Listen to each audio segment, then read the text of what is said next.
बिस्मिल्लाहिर्रहमानिर्रहीम। अस्सलाम वालेकुम नाज़रीन, आप देख रहे प्रोग्राम सिटी 10 में हूँ आपकी मेज़बान अना यूसुफ। उम्मीद है आप ठीक ठाक होंगे। शहर में रौनकें बहाल नज़र आ रही हैं। 21 दिन बाद बच्चों के स्कूल खुले और ट्रैफिक भी ज़्यादा थी और बड़ा अच्छा लग रहा था। स्कूल्स के बाहर गाड़ियों की लंबी लंबी कतारें थीं, बच्चे स्कूल जा रहे थे। एक वो तासुर ये था कि छुट्टियां बढ़ जाएंगी, पीछे सर्दी 1-2 दिन जिस तरह से हुई, फिर अब तो मौसम अच्छा खासा क्लियर भी था, अच्छी आज धूप भी थी, सर्दी की शिद्दत भी कंपैरेटिवली कम थी। तो बच्चे जो स्कूल गए हैं, ऑल्दो आज किसी का मूड नहीं था स्कूल जाने का, बट स्टिल स्कूल्स के बाहर आप देख सकते हैं कि खासा बच्चों का रश रहा और ट्रैफिक की रवानी भी हमें आज मुतासर नज़र आ रही थी, क्योंकि पहला दिन था आज स्कूल का। तो बच्चों को हम गुड लक कहना चाहेंगे जी। अभी भी सर्दी तो है, सर्दी की शिद्दत से महफूज रहने के लिए पेरेंट्स बच्चों को कपड़े ज़्यादा पहना के भेजें। मौसम बड़ी छुट्टियाँ एंजॉय करनी है जी, अब पढ़ाई की तरफ ध्यान कीजिए। अच्छा जी, स्कूल्स तो बच्चों के खुल गए हैं, मौसम भी कुछ बेहतर है, तो आने वाले दिनों में बारिशों की भी प्रेडिक्शन की जा रही है। सो मोहतात रहने की ज़रूरत है। हमारे रिपोर्टर्स हमारे साथ मौजूद हैं, उनकी तरफ चलेंगे। शाहिद सिप्रा साहब और अली साई साहब ने ज्वाइन किया है। अस्सलाम वालेकुम। शाहिद सिप्रा साहब, बच्चे आज स्कूल गए हैं फिर? जी बिस्मिल्लाहिर्रहमानिर्रहीम, बिल्कुल गए हैं। और मूड तो नहीं होगा नहीं, जो 21 दिन की छुट्टियां रात में था, थोड़ा इधर उधर हो रहे थे। जब बात हो रही थी कि लंच क्या लेके जाना है, तो किस तरह जाना है, ये उस पे हो रही थी बात, तो थोड़ा था। जो बड़ा बेटा माशाल्लाह वो तो अब उस तरह नहीं करता, छोटा भी बहुत अच्छा है जाने में, लेकिन आज पता नहीं स्कूल पहुंच के उसको क्या हुआ कि वो रोने लग गया। फिर उसको समझाया कि आप मोस्ट सीनियर क्लास में हो स्कूल के, तो आप चले जाओ। हाँ, फिर चला गया। देखें, आप 20-22 दिन के बाद जब आप बच्चों को अचानक से आप कहेंगे कि हमें छुट्टी के बाद दफ्तर आना होता है, सुबह उठने में मुश्किल। मैं आपको बड़ा मजेदार वाकया सुनाता हूँ। 20-22 छुट्टियां नहीं मिलती। कल शाम में मैं गया हूँ तो जो मेरा साहब 4 करके आए। हाँ जी, मैं करके आया हूँ 4, बिल्कुल ठीक है। और फिर मंडे को इन्होंने छुट्टी दोबारा की, प्रोग्राम में भी नहीं आए। हाँ जी, जरूरी होता है उसकी कैलकुलेशन मैं साई साहब को भी बाहर जाके बता दूंगा। तो इसकी शादी की भी है मेरे पास कैलकुलेशन कितने की है। अच्छा, अब दूसरी बात में हम आ जाते हैं। बच्चे, मैं गया हूँ तो कल मुझे छोटा बेटा कहता है बाबा छुट्टियाँ एक्सटेंड हो गई हैं। मैंने कहा नहीं, एक्सटेंशन तो नहीं हुई।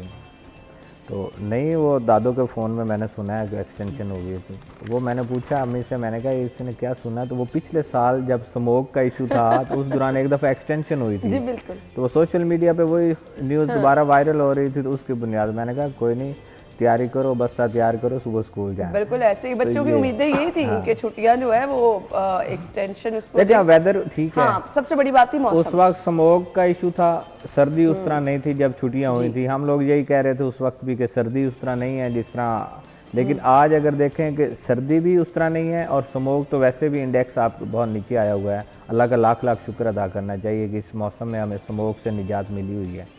तो मेरे ख्याल में अब स्कूल को खुले रहना चाहिए। देखिए 2 महीने के बाद आपने पेपर दे देने, अप्रैल मई में रिजल्ट आ जाना, फिर गर्मी की छुट्टियां। बहुत सारे लोग कल और परसों एक नोटिफिकेशन सा भेजते थे, वो पूछ रहे थे कि छुट्टियां, वो फेक चीजें आपको सोशल मीडिया पे वो बच्चे बड़े खुश थे कि छुट्टियां शायद 10-12 और मिल जाएंगी।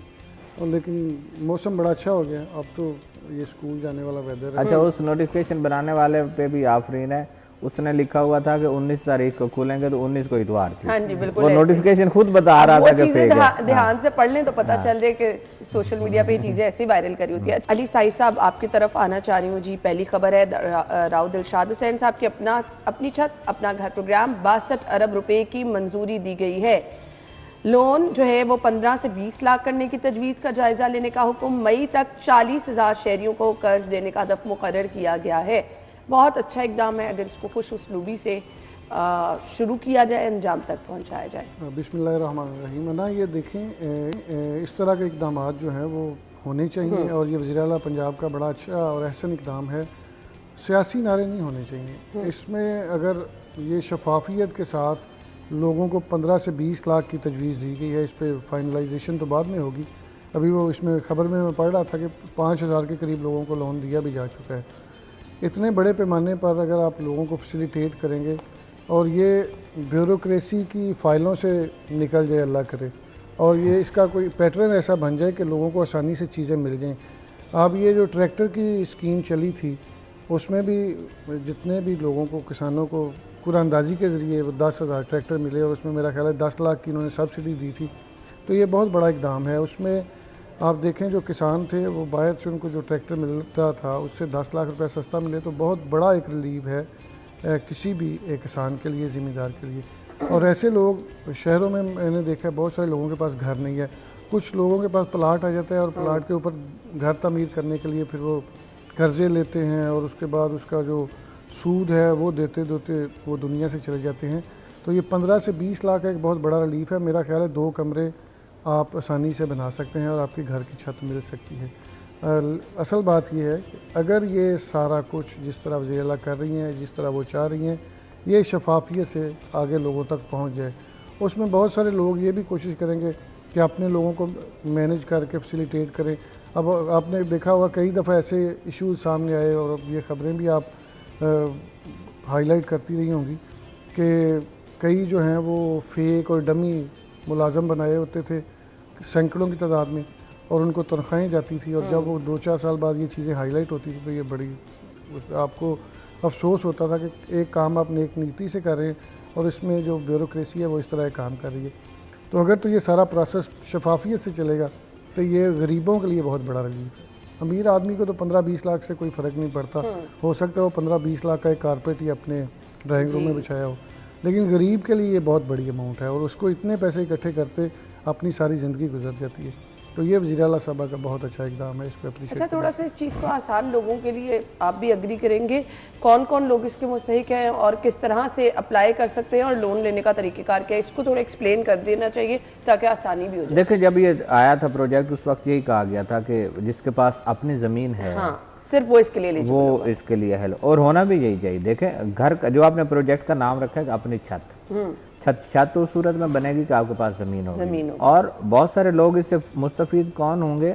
जो आपके रूरल एरियाज़ के ज़्यादा लोग हैं, दही इलाकों के बहुत सारे लोग हैं, शहर में भी होंगे, शहरी इलाके भी होंगे। मैं लाहौर से हट के बात कर रहा हूँ, बहुत सारे हमारे मज़ाफ़ात के इज़ला हैं, वहाँ पे लोग जिस तरह बसते हैं, पूरे गांव हैं जिनको हम चक नंबर के नाम से भी कंसीडर करते हैं या पुराना कोई भी नाम हो, वहाँ पे भी लोग बसते हैं।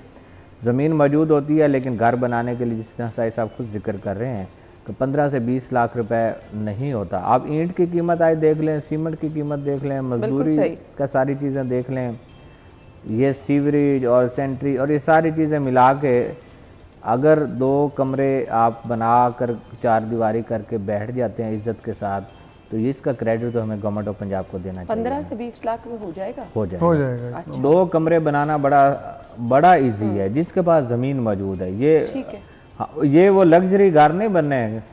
हाँ, ये जाहिर है, वॉशरूम, किचन आपकी बेसिक वैसे तो एक कमरे का दरवाजा भी 15-20 लाख में लग सकता है। उसकी सिर्फ अगर उसकी अलमारी आप बनवाना चाहें तो वो भी इतने में बन जाएगी। लेकिन बेसिकली ये जिन लोगों के लिए है और वो हमारे यहाँ एक्सरियत है, बहुत बड़ी जिन लोगों के लिए ये बनाया गया, ये नहीं है कि माइनॉरिटी के लिए बनाया गया, ये मेजॉरिटी के लिए प्रोजेक्ट बनाया गया है। हमें इसको सियासत की नज़र नहीं कर देना चाहिए। माजी में हम सुनते रहे हैं कि इतने लाख घर बनेंगे, जो भी कुछ होगा, जो किसी को फायदा पहुंच रहा है आम लोगों के लिए जो प्रोजेक्ट है उसको सराहना क्यों नहीं फायदा पहुंच रहा, मैं वही कह रही हूँ। ये जरूर, हाँ, बात यह है कि इसका प्रोसेस इजी होना चाहिए। बहुत सारे लोग ऐसे होंगे, अनपढ़ लोग होंगे, बहुत सारे लोग अंगूठा छाप भी होंगे, लोगों को बताना चाहिए, बहुत सारे अंगूठा छाप होंगे। ये अब एडमिनिस्ट्रेशन की जिम्मेदारी बनती है कि अगर एक बंदा अप्लाई करने आ रहा है तो उस तरह उसको किस तरह अप्लाई कराना है। या तो बेनज़ीर इनकम सपोर्ट के प्रोग्राम के पैसे थोड़े से हैं तो उसमें भी 1000-2000 वो निकलवाने के पैसे ले लेते हैं। ये तो फिर भी 15-20 लाख रुपए की बात हो रही है। यहाँ भी माफिया एक्टिव होगा कहीं ना कहीं, अपनी कमीशन का भी चक्करों में पड़ेंगे। ये कैसे पॉसिबल है? लेकिन शफाफियत बरकरार रखना, और देखिए बेनज़ीर या इस तरह के जो होता है ना प्रोजेक्ट होते हैं उसमें तादाद ज्यादा होती है, इसमें उस तरह तादाद नहीं होगी, लिमिटेड है। लेकिन अगर थ्रू बैंक आप ये तमाम सिस्टम रखे तो शफाफियत को बरकरार रखा भी जा सकता है, कोई इतना बड़ा चैलेंजिंग नहीं है। इशू पता क्या है, बैंक में मैं जिस तरफ जिक्र कर रहा हूँ, हमारे गाँव के हाँ ये होता है कि किसी बुजुर्ग या किसी ने लेना है ना तो उसने देखना है कि थोड़ा पढ़ा लिखा जो बंदा है ना किसी, और या कोई जो सो कॉल्ड चौधरी जिसको कह लेते हैं, जो लोगों के काम करवाता रहता है लेफ्ट राइट होके, उसको उन्होंने साथ पकड़ने लेके चले गए। हाँ, बिल्कुल।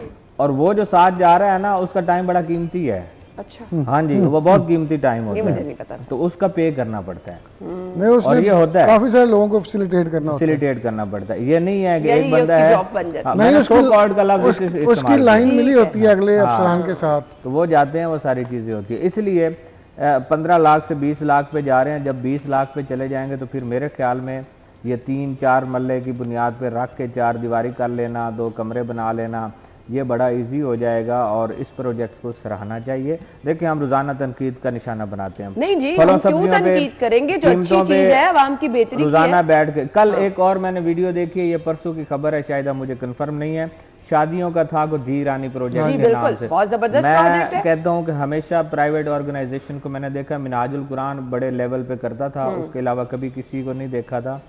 ये बहुत अच्छा काम मैं था। तो कितनी दफा खुद सुहेल शौकत भट्ट साहब से राब्ता कर चुकी हूँ, बारहा उनको कह चुकी हूँ कि आप आए, इतना जबरदस्त प्रोजेक्ट है, हम इसमें बात करना चाह रहे हैं। ये ऐसी चीज है No कि doubt। आप देखें ना, आप खातून खाना है, बहुत सारे ऐसे लड़के हैं, लड़कियां हैं जो घरों में सिर्फ इस बुनियाद पर हैं कि जहेज बनाना, नहीं दे सकते। बाकी सामान को सीधा अच्छी चीज करना, है, आप शादी कर रहे हैं, शादी जहेज कर दे रहे रहे हैं, हैं पैसे दे और रहे हैं। इज्जत के साथ, रिस्पेक्टफुली। मैंने कल वो वीडियोस देखी हैं, सोशल मीडिया पे हाँ। देखी, टीवी पे मैं नहीं देख सका, लेकिन वो देख के पता चलता है कि यार एक इज्जत के साथ बावकार तकरीब के जरिए लोगों के जो घर हैं वो बसाए गए। ये प्रोजेक्ट जो हैं ये होने चाहिए।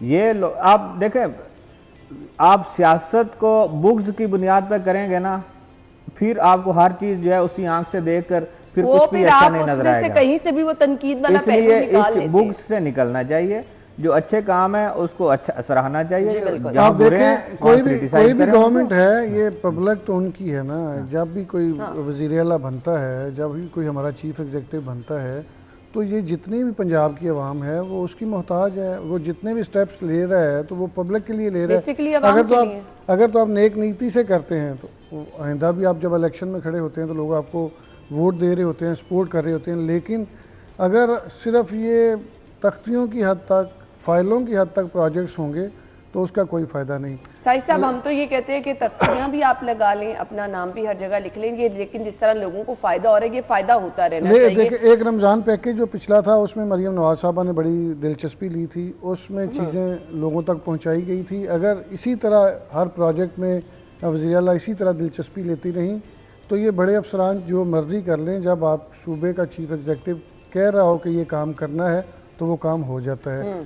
इसमें मैं एक और चीज़ ऐड कर दूँ, सिपरा साहब की अपनी राय होगी। मैंने जो पुलिस में देखा है या जेल में देखा है या एक्साइज में देखा है, उस तरह मिनिस्टर्स की, उस तरह वज़रा की, MP MNAs की नहीं चल रही जिस तरह पहले चलती थी। वज़ीर आला साहबा ने IG पंजाब को बाख्तियार किया हुआ है, ट्रांसफ़र पोस्टिंग में, अपने फ़ैसले लेने में, सेक्रेटरी एक्साइज को, DG एक्साइज को, IG जेल को। पहले हम देखते थे कि बहुत ज़्यादा लोग डोमिनेट करते थे, एक एक महीने बाद DPOs चेंज हो रहे होते थे। अब आप देखें कई ऐसे DPOs हैं जो पिछले 1.5 से 2 साल से अपने एक ही ज़िले में काम कर रहे हैं। उनको कहा गया कि आपकी सर्विस डिलीवरी अच्छी होनी चाहिए, आपकी वर्किंग अच्छी होनी चाहिए, आपकी पब्लिक के साथ कोऑर्डिनेशन अच्छी होनी चाहिए, आप यहीं पे काम करेंगे। इस तरह का अगर माहौल होगा तो मेरा ख्याल है कि चीज़ें बेहतर चलेंगी। तो अगर आपको रोज़ कोई 2 MP MNAs इस बात की तड़ी लगाएं कि आप काम नहीं हमारा कर रहे, आपने हमारे कहने पे ऐसे क्यों नहीं लगाया, तो आपको तब्दील कर दिया जाना है, तो वो वर्किंग एनवायरनमेंट नहीं बन फिर आप वो पाती। नहीं कर सकते। चले, एक और अच्छी चीज़ मुझे नज़र आ रही है, वो भी डिस्कस कर लेते हैं। किसानों को 28 फरवरी तक 10,000 ट्रैक्टर्स रियायती निर्खों पर देने की हिदायत जारी की गई हैं। सीनियर सूबाई वज़ीर मरियम औरंगजेब साहिबा के ज़ेर सदारत इजलास हुआ। शहरियों को मुफ्त शमसी तवानाई देने की स्कीम में मजीद वुसअत लाने का फैसला। मार्च तक मजीद 2,000 सुपर सीडर्स किसानों को देने की हिदायत भी जारी की गई हैं। अच्छी बात है जी, ये भी शायद से प्रसा। देखें, वो ट्रैक्टर का जिक्र तो पहले साहिब साहब खुद भी कर रहे थे। हमारे यहाँ जब गंदम का बहरान आया था ना, किसान बड़ा परेशान था, क्योंकि साहिब साहब भी देही इलाके से, मैं भी हूँ, और बहुत सारे लोग जब हम लोग जाते हैं तो बात करते हैं इससे। इस दफ़ा आप गंदम की काश्त उस तरह नहीं है, लोगों ने गन्ने की तरफ ध्यान दिया और शुगर मिल्स वाले उन्होंने बेड़ा गर्क कर देंगे, वो भी पैसे नहीं देंगे। लेकिन बात करने का मकसद ये है कि 10 लाख रुपया या 11 लाख रुपया आपको एक ट्रैक्टर की कीमत में कम मिल रहा है। तो नहीं, ये जो सुपर सीड है मेरा ख्याल है ये फ्री है ट्रैक्टर। इसमें जो मुझे सॉरी मैं आपको इंटरप्ट कर रहा हूँ, मेरे हमसाए हैं, वो कह रहे थे कि उनको एक ट्रैक्टर मिला है, उनकी ज़मीन तकरीबन 130-35 एकड़ है। अगर बिल्कुल फ्री है तो तो वो बहुत अच्छी दो चीज़ भाई है। हैं, उसमें दो चीज़ें हैं कि जिनकी 30 एकड़ से ऊपर ज़मीन, जो वो मुझे बता रहे थे, मैंने ये स्कीम पढ़ी नहीं, वो कह रहे थे कि 30 एकड़ से ऊपर ज़मीन होनी चाहिए आपके नाम पे, और 30 एकड़ कम अज़ कम वो गंदम हर सूरत में लगनी चाहिए। अच्छा। और उसको आके मुतलका लोग चेक भी करेंगे। फिर उन 2000 लोगों को मेरा ख्याल है ये फ्री ट्रैक्टर मिलेंगे। एक ट्रैक्टर उनको मिल गया, वो कह रहे थे 2 ट्रैक्टर हमारे और बनते हैं। तो ये स्कीम तो बहुत अच्छी है, किसान इसमें बड़े खुश हैं। लेकिन वो दूसरी बात ये है कि गंदम का जो रेट है, जिस तरह पहले रेट थे, पिछली साल जो प्रोक्योरमेंट हुई, जो ख़रीदारी हुई, उसमें गवर्नमेंट ने बिल्कुल चीज़ें ओपन कर दी और रेट जो था वो बड़ा 2200 के करीब रहा। तो उसमें आपके जो अखराजात थे वो भी पूरे नहीं होते। बेसिकली जब आपकी गंदम और जब ये धान की फसल है, इस पे ही पंजाब के जो 90% लोग हैं मेरा ख्याल है डिपेंडेंट होते हैं। ख़ुसूसन जो लाहौर से इस तरफ वाला एरिया जो है ना, वहाँ पे ज़्यादा काश्ती, मुंजी और गंदम होती है। तो ये लोग जो हैं, जो मेरा चूँकि पिछले कुछ 30-40 साल से मेरे घर वालों का बिज़नेस भी है, बड़े भाई का, तो मैंने वो देखा है कि उसमें किसान जो है वो और ज़मींदार जो है बुरी तरह पिसा है। उनके जो कर्ज़े हैं वही नहीं उतर रहे। आपकी खाद बड़ी महंगी हो गई है, आपके बिजली के बिल्स बड़े, पानी यानी मोटर चलाते हैं तो फिर बड़ी महंगाई है। अगर आप वो तेल इस्तेमाल करके अपना ट्यूबवेल चला रहे हैं, पीटर इंजन चला रहे हैं, तो उस पर बड़े पैसे खर्च होते हैं। तो वो जो अखराजात है ना, वो नहीं बैलेंस कर पा रहा। ये ट्रैक्टर तो आप फैसिलिटेट कर रहे हैं, ये बड़ी अच्छी चीज़ है, लेकिन किसान को जब तक आप सारी सहूलतें नहीं देंगे, जब तक उनको फसल के रेट से अच्छे नहीं मिलेंगे, किसान खुशहाल नहीं होगा। तो आपको हर तरफ लोगों की फिर तो बेहतरी ये के लिए काम। इंसेंटिव देने की कोशिश कर रहे हैं ना, जो हम एक साल पहले बात कर रहे थे कि गंदम का बहरान आएगा, लोग इस तरफ नहीं जाएंगे। और इस साल तो वो है, इस साल वो नहीं है एवरेज उस तरह के लोगों ने कास्ट कम की हुई है। और अगले साल भी अगर यही रेट रहा तो इससे भी नीचे चले जाएंगे। अच्छा। हाँ देखे, अखराजात ही नहीं ना पूरे हो रहे हैं। आपके हाँ, एक इस खबर में अच्छी चीज़ है कि सोलर पर ट्यूबवेल्स वो ऑलरेडी बहुत सारे मुंतकिल हो गए। और अभी जो आपकी वज़ीर आला साहिबा जब चाइना गई हुई थी, तो उस वक्त भी उनकी बहुत सारी ऐसी कंपनीज जो कि सोलर प्लेट्स बनाने वाली हैं, पैनल्स बनाती हैं, उनसे मुलाकातें हुई हैं, उनको दावत भी दी गई है कि वो पाकिस्तान आके कोई प्लांट लगाएं। देखें, सोलराइजेशन की तरफ हम लोग बढ़ रहे हैं, इसका बराह रास्त फायदा आम कंज्यूमर को तो होना ही होना है। आईएसआई साहब जो कह रहे हैं कि पीटर इंजन चलाना, ट्रैक्टर से ट्यूबवेल को चलाना, बिजली से चलाना, जब हम लोग शमसी तवानाई पे चले जाएंगे, एक हेड हमारा बंद हो जाएगा, वो हमारा दूसरा। अब फिर खाद और बीज रह जाएगा। खाद और बीज भी मान नहीं है, ये भी देखें, उसमें भी आगे क्वालिटीज है ना। आप लोग इस तरह नहीं है कि आपने गंदम जो है वो बस उगा लेनी है, उसकी क्वालिटी है, उसकी एवरेज है कि कितने मन गंदम निकलनी चाहिए। किसान जो है वो बिजनेस कर रहा है ना, वो ये तो नहीं है कि वो लगा के आपको दे दो कि फ्लोर में आटा बना के जाओ जी लॉरियन पहुंचाओ, इस तरह तो नहीं है ना। उसको पता है कि मैं कौन सा बीज लगाऊंगा, कितनी खाद उसको दूंगा, उसके बाद कितनी एवरेज आएगी। ये सारी चीजें देखने के बाद ठीक है, सोलर अपनी जगह पे है, खाद और बीज की तरफ भी ध्यान देने की जरूरत है। उसकी कीमतें कम होंगी तो फिर चीजें सारी चलें जी, जैसे जैसे आसानियां हुकूमत पैदा करती जाएगी, आवाम के लिए भी ये आसानियां पैदा होती जाएंगी और उसके समरात नो डाउट पहुंचते तो जरूर है। हम ब्रेक लेंगे, ब्रेक के बाद आएंगे हमारे साथ। ब्रेक।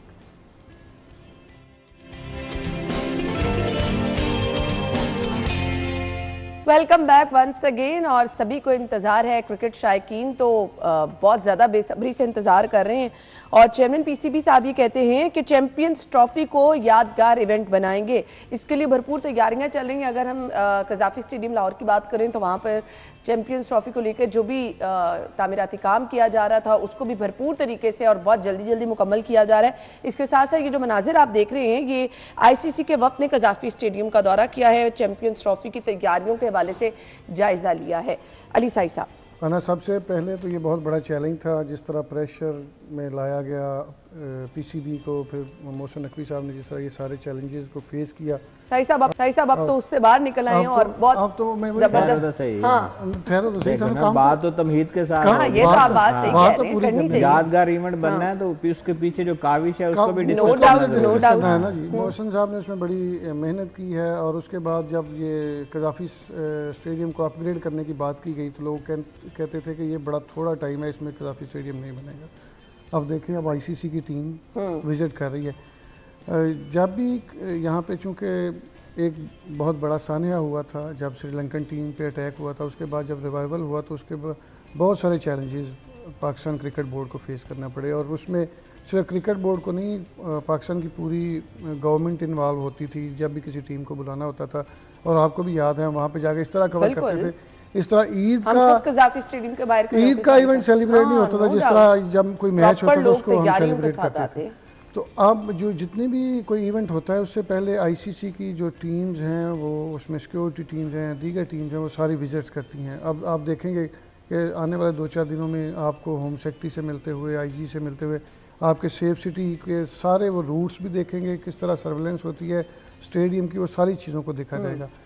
अब मोहसिन नकवी साहब ने इसमें बड़ी मेहनत की है।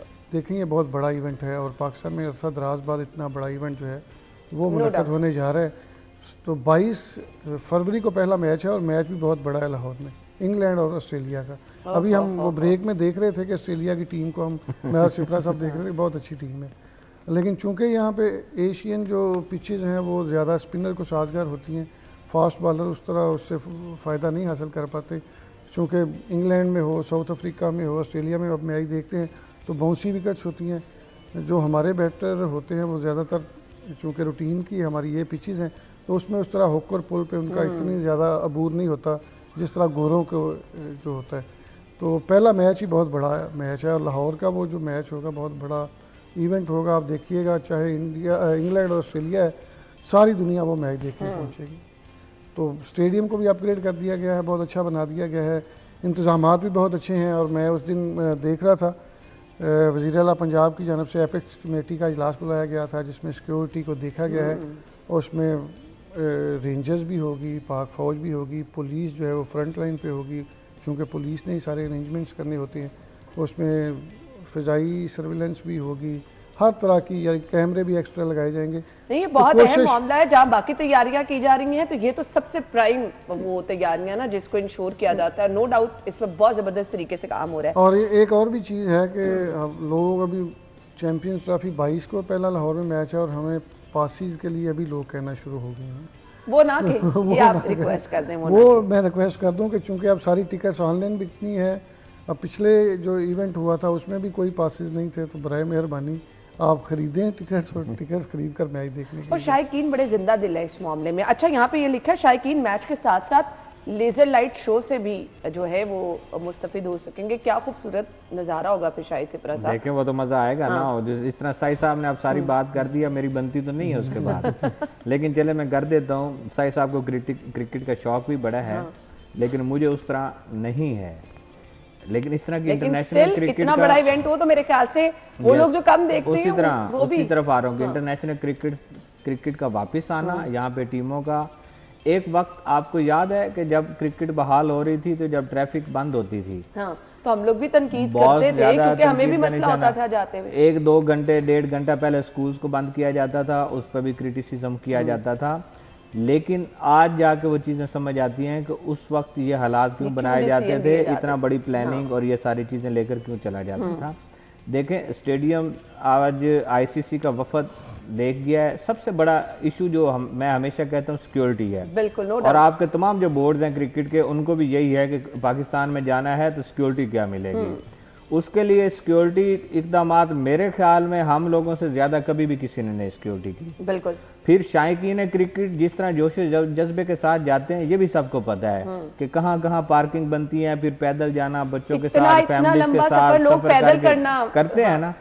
ये उनका अपना जोश जज्बा है जो उनको खींच के लेकर आता है। और वो फिर उसके बाद इस दफ़ा थोड़ी चीज़ें तब्दील होंगी। देखें नई बिल्डिंग बन गई, नई चीज़ें आ गई, नया चीज़ होगा, लोगों को फैसिलिटेट ज़्यादा करने की कोशिश की जाए, बेहतर तरीके से फैसिलिटेट किया जाएगा ताकि वो आसानी से आएँ, बड़े इवेंट्स को अच्छी तरह देख सकें। इसमें कोई शक नहीं है कि जिस तरह चेयरमैन साहब कह रहे हैं कि इसको तारीखी बनाया जाएगा और ये इंशाल्लाह बनेगा। हमें उस बंदे का पता है कि वो इवेंट्स को किस तरह तारीखी बनाता है। अब मैं और क्रिकेट को मेरे ख्याल में थोड़ा सा हौसला भी साथ में रखना पड़ेगा। नहीं, अभी और जो पिछली सीरीज हुई थी, एक बात आखिरी साई साहब कहना चाह रहा हूँ क्योंकि इसमें कुछ रमज़ान शरीफ भी आ जाएगा जब ये चल रही होगी और कुछ आपके वर्किंग डेज भी होंगे। अगर किसी जगह पे जो मैं पहले भी बात की है ट्रैफिक के मसाइल होंगे पैदा, इसमें कोई दूसरी राय भी नहीं है। अभी से अगर सिटी ट्रैफिक नहीं, पुलिस बड़े बड़े इवेंट्स आप देखें तो उसके लिए तो आपको होता थोड़ा है, सा कॉम्प्रोमाइज पूरी करना दुनिया में पड़ता होता है। है। हाँ। मेरे ख्याल में तहम्मुल बुर्दबारी का मुजाहिरा करना पड़ेगा अभी आप हमें भी और सब देखें लोगों शिवराज साहब, को। देखें लाहौर की ट्रैफिक को अगर 2 मिनट के लिए रोक दें किसी जगह पे, केनाल की, माल की, तो वो लंबी लाइनें लग जाती हैं। अगर 10-15 मिनट के लिए रोकेंगे तो जाहिर है फिर आपको यस, बर्दाश्त करने पड़ेंगी चीज़ें। अभी भी जो सिक्योरिटी के हवाले से बात करें तो मैं जब पिछले मैं थे श्रीलंका के साथ, मेरा ख्याल है आखिरी जो सीरीज़ हुई थी उसमें मैं फैमिली के साथ गया था, तो मैंने देखा इससे पहले जब हम जाते थे तो मैं और शिप्रा साहब को याद है 15-20 लोगों को हम मैच दिखाते थे जाके। वो पुलिस पिछली दफ़ा जो हमने देखा तो उसमें वो बैंड बांधते हैं, पहले आपके वो चेक करते हैं, वो QR कोड को चेक करते हैं, वो सारी चीज़ें आप इस तरह बगैर टिकट के अंदर जाना पॉसिबल ही नहीं था। और दूसरी बात सिक्योरिटी के हवाले से बात करें तो 10 मार्च तक रोज़ाना कॉम्बिंग सर्च ऑपरेशन जारी रहेंगे जहाँ जहाँ मैचेस हो रहे हैं। इसके साथ साथ दीगर बड़े शहरों में भी ये डायरेक्शन दे दी गई है। ये मैंने 12 बजे में ख़बर देनी थी, मैं परसों बैठा हुआ था एक बड़े अफसर के पास, वो कह रहे थे कि रोज़ाना की बुनियाद पे फिर उसको मॉनिटर इस तरह किया जाएगा कि ये नहीं होगा कि आपने सर्च ऑपरेशन किया और फिगर्स डाल दिए ना, DSP साथ होगा, स्पेशल ब्रांच साथ होगी। जबरदस्त। फिर आप जितने बंदों का डाटा देंगे वो वहाँ पे बैठ के CRO से एक क्लिक पे चेक किया जा सकेगा क्या इन लोगों ने इतने लोगों को चेक भी किया कि नहीं किया। क्योंकि एक बड़े ज़िले से डिटेल्स भिजवाई गई और वो फेक थी, उस पे IG साहब भी नाराज़ हुए और बड़े अफसरान भी नाराज़ हुए। तो अब उन्होंने कहा कि SDPO का साथ होना लाजमी है, जितने आप लोगों की नाम डालेंगे उनको यहाँ पे भी चेक किया जाएगा कि क्या सिस्टम। तो देखिए ज़बरदस्त तैयारियां की जा रही हैं, हर तरह से इस इवेंट को मजीद जो है वो स्पेशल से स्पेशल बनाने की तैयारियां की जा रही हैं। आप लोगों का ताउन बड़ा इसमें दरकार है। जहां पर आप इंजॉय करना चाहते हैं इस इवेंट को, वहां पर आपने ताउन करना है पुलिस के साथ भी, सिटी ट्रैफिक पुलिस के साथ भी, और इस इवेंट को यादगार बनाना है। हम ब्रेक लेंगे, ब्रेक के बाद आएंगे, हमारे साथ रहिए। Welcome back. और अब आपको बताएं कि ऑडिट रिपोर्ट में बेज़ाब्तियों जो है वो सामने आई हैं। भांडा का फोर्जे सभी को पता था क्या क्या बेज़ाब्तियाँ हुई। अब टाइम टू टाइम जैसे जैसे आप देखते जाएंगे, उन चीज़ों को बागौर जायज़ा लेंगे तो वो तो सामने आएंगी। शायद सिपरा साहब देखें ये तो होता है। आप देखें यहाँ जिक्र है कि DG खान के स्कूल्स के लिए सारा कुछ किया गया, तो आउट ऑफ वे जाके हर आने वाला जो सियासतदान होता है या जो साहिब इक़्तिदार होते हैं वो इसी तरह ही करते हैं कि अपने इलाके को नवाजा जाए। लेकिन बुज़दार साहब ने तो ना लाहौर को नवाजा तो ना अपने इलाके को नवाजा, और वहाँ जाकर भी लोगों को बताना पता पड़ा कि लाहौर शहबाज शरीफ लग गए। अब बात करने का मकसद यह है कि सबसे बड़ा सूबा है, उसके आप चीफ एडमिनिस्ट्रेटर हैं, पूरे सूबे को लेकर आपने चलना है। उसके बावजूद आप एक ज़िले के स्कूल्स की बुनियाद पर करोड़ों रुपए की इस तरह के गबन या करोड़ों रुपए की बेज़ाब्तगियाँ सामने आ जाएं, तो पंजाब लेवल पर जब जाएंगे तो किस तरह के हालात होंगे। उस वक्त सरप्लस और पता नहीं क्या क्या कहा जाता था कि हमारे हैं ये और ये करेंगे और सारी चीज़ें होंगे, लेकिन उसके बावजूद उसका रिज़ल्ट क्या निकला कि सिफर आए। आज अगर बानी PTI का जिक्र करें और उनको इस हद तक लेकर जाने में यही ग्रुप था, नो डाउट, जो इनको इस सतह पर लेकर आया और उनको ये सारे मसाइल का सामना करना पड़ा। और अभी भी बहुत सारी और भी निकलेंगी। अभी देखिए 2 हफ्ते पहले भी एक 2 हफ्ते पहले भी एक ऑडिट रिपोर्ट जमा करवाई गई थी, उसमें भी बेज़ाब्तियाँ सामने आई थी। हाँ ये है कि अगर पैसा निकला है, चले आउट ऑफ वे जाके निकाल लिया, खिलाफ ज़ाब्ता आपने ले लिया है, अगर उसकी यूटिलाइजेशन हो गई है, लग गया स्कूल्स पे या प्राइवेट सरकारी स्कूलों में, उसको कहीं ना कहीं लोगों को फायदा तो नजर आया, फिर तो चलो समझ आती है। अगर वो कहीं लगा भी नहीं है और उसको ठेकेदारों की नज़र कर दिया गया है, तो फिर मेरे ख्याल में इसके हालांकि मुकदमात भी बनेगी, बाकी चीज़ें। हालांकि तलीम हेल्थ तो इनका मोटो था ना, जब इन्होंने तो तब्दीली लानी थी, तब्दीली इस तरह की लानी थी, तो फिर तो मेरा ख्याल है ठीक ही हो गया। 3.5 साल ही काफ़ी थे जो इस तरह की तब्दीलियाँ आ रही हैं। और मैं तो पहले भी कहता हूँ, मैं तो गवर्नर हाउस की दीवार को देखता हूँ तो रोज़ मैं सोचता हूँ, मैं साथ वाक कर रहा होता हूँ, यूनिवर्सिटी बननी थी, ये गिरी होती दीवार तो मैं अंदर वाक कर रहा होता। तो मसला ये है कि वो दावे बातें और यही सिर्फ आप सड़कों पे आके नारे लगाते हैं। आपने अमली तौर पर कोई ऐसा प्रोजेक्ट बता दें कि जो आपने अमली तौर पर किया हो, आपकी सारी चीज़ें ख़ुसूसन पंजाब में देख लें। अच्छा आप KPK की बात कर लें, KPK में आपकी चलें पंजाब में और फेडरल में तो आपकी थोड़ी देर हुकूमत रही, वहाँ पे तो आप 10-15 साल से गवर्नमेंट कर रही है ना। वहाँ के कौन से प्रोजेक्ट्स हैं, वहाँ पे कौन सी आवाम खुशहाल हुई है, वहाँ पे क्या आप बेहतरी लाए हैं। आप बाकायदा जिस तरह आप वो नारे लगाते हैं, आप उस पर कंटेनर पे खड़े होकर चीज़ें दिखाते हैं, आप वहाँ पे इस बात पे तनकीद करने की बजाय अपनी कारकर्दगी दिखाएं तो लोग ज़्यादा मोटिवेट हों। बिल्कुल सही। आपका कोई प्रोजेक्ट यहाँ पे काबिल ज़िक्र नहीं है, आपके सारे प्रोजेक्ट जो ज़ेर तमीर छोड़ गए थे वो निगरान गवर्नमेंट ने पूरे किए। आपने यहाँ से डॉल्फिन लेके गए डीजी खान, यहाँ से बहुत सारी चीज़ें डीजी खान लेके गए और यहाँ का भी बेड़ा गर्क कर दिया, वहाँ का भी बेड़ा गर्क कर दिया। ना बेहतरी वहाँ आ सकी और यहाँ की चीज़ों को भी आपने खराब किया। तो ये जब आपने सारी चीज़ें सिर्फ मफरूज़ों की हद तक की हैं और इसमें आपको ये पता ही नहीं था कि नीचे क्या चल रहा है, आपको अफसरान किस तरह वो प्लानिंग थी नहीं ना, वो काम ही नहीं करना चाह रहे थे। असल में जो करना चाह रहे थे वो करके बेज़ाब्तियाँ लेकर आ सकते थे। ब्रेक का कहा जा रहा है, ब्रेक के बाद आते हैं।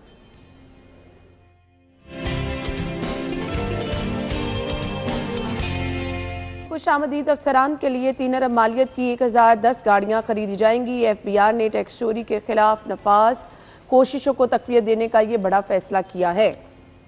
कैसे देखते हैं इस फैसले को साई साहब?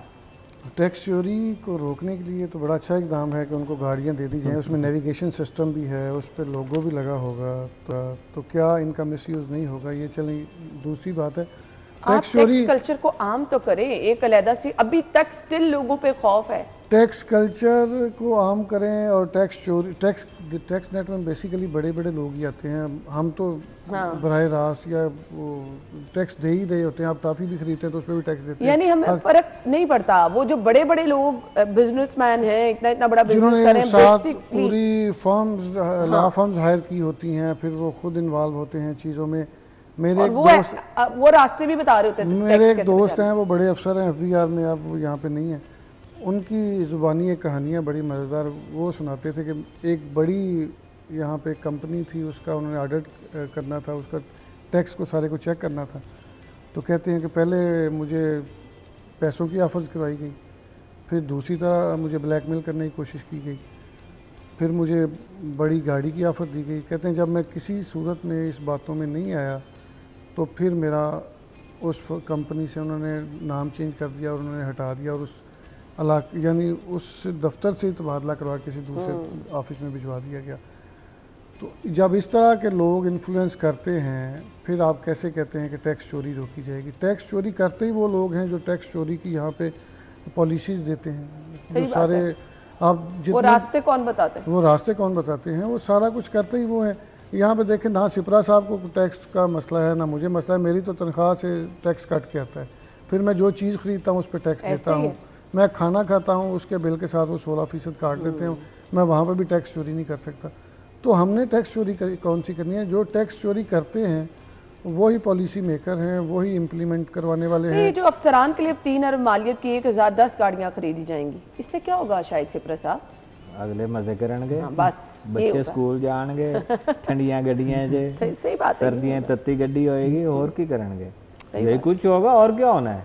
इससे टैक्स चोरी कैसे रुकनी है? ये तो उसको एंगल कुछ और दे दिया गया, अदरवाइज तो ये उनकी सहूलत की सारा कुछ हो रहा है। आपको उनको लग्जरी लाइफ मजीद उनके, आप इसमें पत्नी कौन सी बड़ी गाड़ी होगी, छोटी कौन सी होगी, 3 अरब बड़ी होगी, छोटी गाड़ी तो सवाल ही नहीं पैदा होता। अच्छा, एक और चीज़ आप देखें, ये जब अफसर OSD होते हैं ना, जब उनके पास जाती गाड़ी होती है तो वो गाड़ी 1 घंटा पहले उसमें AC नहीं चलता।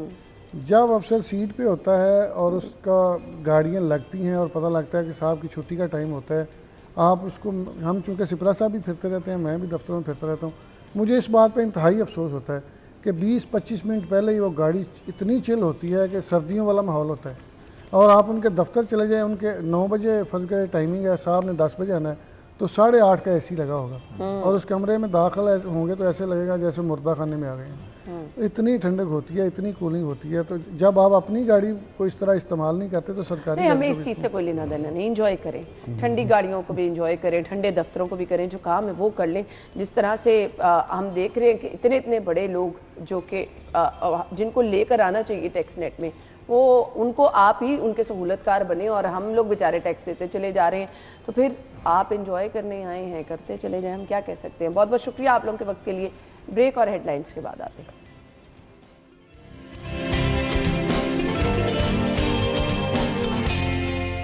Welcome back once again. So रंग गोरा करना, स्किन बहुत ज़्यादा खुशनुमा, अब पहले ही होता था जी ख़वातीन चाहती थी, नहीं जी अब तो ख़वातीन के साथ साथ मर्द हजरात भी चाहते हैं रंग भी गोरा, स्किन भी अच्छी हो, नरमो मुलायम हो। कुछ लोगों का इशू क्या होता है, स्किन पे दाग धब्बे होते हैं, फिर पिंपल्स होते हैं। सो बहुत सारे लोग इसका एक हल बताते हैं और कहते हैं कि जी आसान और सस्ता, आपको महंगी क्रीमें भी नहीं खरीदनी पड़ेंगी, आपकी स्किन खुशनुमा हो जाएगी, रंगत भी गोरी हो जाएगी। अब कुछ लोग इसको एज अ मॉइस्चराइज़र भी यूज़ करते हैं, कुछ लोग तो पूरी रात अप्लाई करके सो ही जाते हैं। सो नेचुरल चीज़ों का नो डाउट अगर आप इस्तेमाल करते हैं तो अगर उनका कोई फ़ायदा नहीं ना पहुंचता, यानी दिनों में रंग गोरा नहीं होता, आपको नुकसान भी नहीं होगा। जो महंगी तरीन क्रीमें आपको चेहरे पे नुकसान पहुंचा देती हैं। आज का जो हमारा टॉपिक है जिस पर मैं बात करने वाली हूँ, ये है जी एलोवेरा। कुदरत का बहुत ही बेहतरीन तोहफ़ा है, मेरे सामने पड़े। इसके अंदर अल्लाह ताला ने शिफा भी रखी है, बहुत सारे लोग इसको खाते भी हैं। कहा यह जाता है कि ये घुटनों के दर्द के लिए बहुत ज़्यादा, इसके अंदर जो जेल है ना वो आप देख भी सकते हैं, घुटनों के दर्द के लिए बहुत ज़्यादा जो है वो मौसर है। अच्छा, अब इसका फ़ायदा क्या है? स्किन स्पेशलिस्ट से हम ये जानने की कोशिश करेंगे कि आपकी स्किन को खुशनुमा रखती है, ऐसी लोगों ने मिथ्स ही बनाई हुई हैं, क्या इससे रंग भी गोरा होता है या नहीं होता? इस पर हमने बात करनी है, बहुत सारे सवालात पूछूंगी। हमारे साथ स्किन स्पेशलिस्ट डॉक्टर कंजा मौजूद हैं। अस्सलाम वालेकुम डॉक्टर साहिबा। वालेकुम अस्सलाम। क्या हाल चले आप? अल्हम्दुलिल्लाह ठीक ठाक। अच्छा, मैं बहुत सारे लोगों के एक्सपीरियंस सुनती रहती हूँ। लोग कहते हैं हमारी स्किन अच्छी नहीं थी, दाग धब्बे थे, फिर पिंपल्स थे, फिर रंग गोरा करने के लिए हमने एलोवेरा का इस्तेमाल किया। सो ये एलोवेरा मुझे बता दीजिएगा क्या काम करती है हमारी स्किन पे? जी अना, एलोवेरा को आज से नहीं, बहुत पुराने ज़माने से लोग जो है वो यूज़ करते हैं फॉर स्किन ग्लो। अच्छा, उसमें सबसे पहले अगर आप देखें ना हिस्ट्री में जाएं तो आपको ग्रीस हिस्ट्री में इजिप्शियंस अपनी खूबसूरती के लिए इसको इस्तेमाल किया करते थे। लेकिन मॉडर्न साइंस में या मॉडर्न मेडिसिन में इसको कब माना जाने लगा, जब 1935 में कीमोथेरेपी के बाद जो रेडिएशन डार्माटाइटिस, रेडिएशन और कीमो के बाद जो रेडिएशन डार्माटाइटिस हो जाता है ना, लाइक स्किन बर्न हो जाती है कैंसर के पेशेंट की, तो उसमें फ़र्स्ट टाइम इसको यूज़ किया गया एज अ मेडिकल थेरेपी। तो देखा गया कि बर्न जो था वो बहुत जल्दी हील होना शुरू हो गया। अच्छा। फिर इस पर बहुत एक्सटेंसिव रिसर्च होना शुरू हो गई एलोवेरा पे, और हमने देखा कि बर्न को, ना सिर्फ बर्न को बल्कि सोराइसिस, एक्जिमा, डर्माटाइटिस, एक्नी में भी एलोवेरा का बहुत इंपॉर्टेंट रोल है। ग्रेट, यानी इतनी हमें जहाँ पे स्किन लगे बर्न हो गई है, एकदम से अगर घर में कुछ जल गया तो आप इसको फौरी तौर पर फर्स्ट एड के तौर पर लगा सकते हैं। बिल्कुल, क्योंकि इसमें अल्लाह ताला ने रखे हैं पॉलीसेकेराइड्स। पॉलीसेकेराइड्स जो होते हैं वो हमारी स्किन बैरियर में है, हमारे स्किन की लेयर में है। तो ये उस, आप समझेंगे एक स्किन को मिमिक करता है। आप एक स्किन ही लगा रहे हैं ऊपर, तो जब एक लेयर आप लगा देते हैं, ना सिर्फ आप एक आर्टिफिशियल स्किन दे देते हैं ऊपर, बल्कि अपनी इन्फेक्शन से बचाते हैं बर्न को, और बर्न की हीलिंग का टाइम जो है वो बहुत बढ़ जाता है, जल्दी से आपका बर्न हील हो जाता है। डॉक्टर साहिबा, अक्सर ऐसा होता है आपने घर में पॉलिशर किया और स्किन आपकी बर्न हो गई, वो बहुत ज़्यादा रेड हो जाती है, रेड होने के बाद वो ब्लैक होना शुरू हो जाती है स्किन, उस पर आप एलोवेरा का इस्तेमाल कर सकते हैं? जी बिल्कुल अना, कर सकते हैं, लेकिन आपको ज़रूर पता होना चाहिए कि आप एलोवेरा से एलर्जिक तो नहीं है। एक ही चीज़ जो हमें एलोवेरा के इस्तेमाल से रोकती है वो ये है कि आपको ज़रूर मालूम होना चाहिए आपकी सेंसिटिविटी ना हो एलोवेरा से। उसका हल ये है कि आप 48 घंटे पहले या कभी भी जब आप फ्री हों तो कान के पिछले हिस्से में एलोवेरा जेल लगा के देख लें। अगर 48 घंटे तक आपको कोई रिएक्शन नहीं आता तो इसका मतलब है कि सेफ़ है, आप लगा सकते हैं एलोवेरा। क्योंकि अगर आप डायरेक्ट बर्न पे यूज़ करेंगे और आप एलर्जिक हैं इससे, तो फिर वो रिएक्शन बढ़ जाएगा, बहुत ज़्यादा बढ़ जाएगा, और बर्न जो है वो एक्सटेंसिव हो जाएगा। सही, हम सब लोग चाहते हैं कहीं ना कहीं, हमारे इर्द गिर्द हर किसी की कोशिश होती है रंग गोरा होना चाहिए, तो ये एलोवेरा जो है ये रंग गोरा कर देती है। अच्छा, ये इनडायरेक्टली रंग गोरा करती है, डायरेक्टली नहीं। जैसे आपने आजकल ग्लूटाथायोन का बहुत सुना होगा, अब ग्लूटाथायोन के इंजेक्शंस या उसकी क्रीम्स भी इनडायरेक्टली रंग गोरा करती हैं। कैसे? वो एंटीऑक्सीडेंट है। तो एलोवेरा में भी अल्लाह ताला ने बहुत पोटेंट एंटीऑक्सीडेंट रखे हुए हैं। तो एंटीऑक्सीडेंट क्या करते हैं, फ्री रेडिकल्स को या जो फासिद मादे हैं उनको ख़त्म कर देते हैं आपकी स्किन से, और स्किन जो है वो ग्लो करना शुरू कर देती है, स्किन की क्वालिटी बेहतर हो जाती है, जिसकी वजह से आपको लगता है कि इसका 1 से 2 टोन जो है हम फेयर हो गए हैं। तो इट इज़ बेसिकली कि आपकी स्किन की क्वालिटी इंप्रूव हो गई है और उसमें ग्लो आ गया है, जिसकी वजह से आपको लगता है कि आप फेयर हो गए हैं। अच्छा, फ़ायदे तो इसके हैं बहुत ज़बरदस्त। अच्छा डॉक्टर साहिबा, कुछ लोग कहते हैं इससे स्किन टाइट भी होती है, झुर्रियाँ जो आपकी स्किन पे पड़ी होती है ना वो भी ख़त्म हो जाती हैं, क्या वाकई ऐसे? जी बिल्कुल, क्योंकि इसमें 2-3 बहुत इंपॉर्टेंट चीज़ें, जैसे हमने बात की, एक एंटीऑक्सीडेंट है इसमें, दूसरे इसमें पॉलीसेकेराइड्स हैं। पॉलीसेकेराइड्स आपकी स्किन के इंग्रेडिएंट्स हैं, तो वो जैसे ही आपको फ्रेश पॉलीसेकेराइड्स मिलते हैं और एंटीऑक्सीडेंट्स मिलते हैं तो दोनों मिलकर एंटी एजिंग का काम करते हैं। तो डेफिनेटली स्किन की क्वालिटी इंप्रूव होती है, रिजुविनेट होती है स्किन, तो एंटी एजिंग भी होती है। जिन लोगों की स्किन पर काले धब्बे हैं या फिर छाइयाँ हैं या फिर पिंपल्स हैं वो भी इसका इस्तेमाल कर सकते हैं? बिल्कुल जी, एंटी इन्फ्लेमेटरी है, ये सोजन को ख़त्म करता है और किसी भी किस्म के एक्जिमा को उसमें ट्रीट करने में हेल्प करता है। तो एक्नी के लिए ख़ास तौर पे, एक्नी वाले लोगों के लिए ख़ास तौर पे बहुत मुफीद है, कुछ लोगों को तो बहुत सूट करता है। तो आप डायरेक्ट एलोवेरा का जेल निकाल के अप्लाई कर सकते हैं और उसमें आपने कोशिश ये करनी होती है कि एलोवेरा के जेल का सेंट्रल पार्ट आपने लेना है, लीफ के जो उसका खुरदरा हिस्सा है या लीफ का हिस्सा है। बता दे जी, हम बता देते हैं। जैसे हमने ये कट किया हुआ है, अगर आप इसको फोकस कर सकें, यानी मिड वाला पार्ट, ये मेरे सामने ये नोकीला वाला हिस्सा है, ये ना लें जी, ये आप देखते हैं ये लीफ है इसका, ये इसका पत्ता है या जो भी इसको आउटर खाल जो इसकी छाल होती है, ठीक है। इसके पास जो इसका हिस्सा होता है उसमें लेग्जेटिव्स होते हैं, कैथार्टिक होते हैं, जो कॉन्स्टिपेशन को रिलीफ करते हैं। लेकिन जो इसका सेंट्रल पार्ट है ये वाला जेल वाला, इसमें पॉलीसेक्राइड्स हैं, ये स्किन के लिए है। तो आपने कोशिश करना है कि इसको डिस्कार्ड कर दें, ये जो इसकी छाल है, लेकिन सेंटर वाला हिस्सा जो है वो स्किन के लिए आपने यूज़ करना है, जो जेल है बिल्कुल।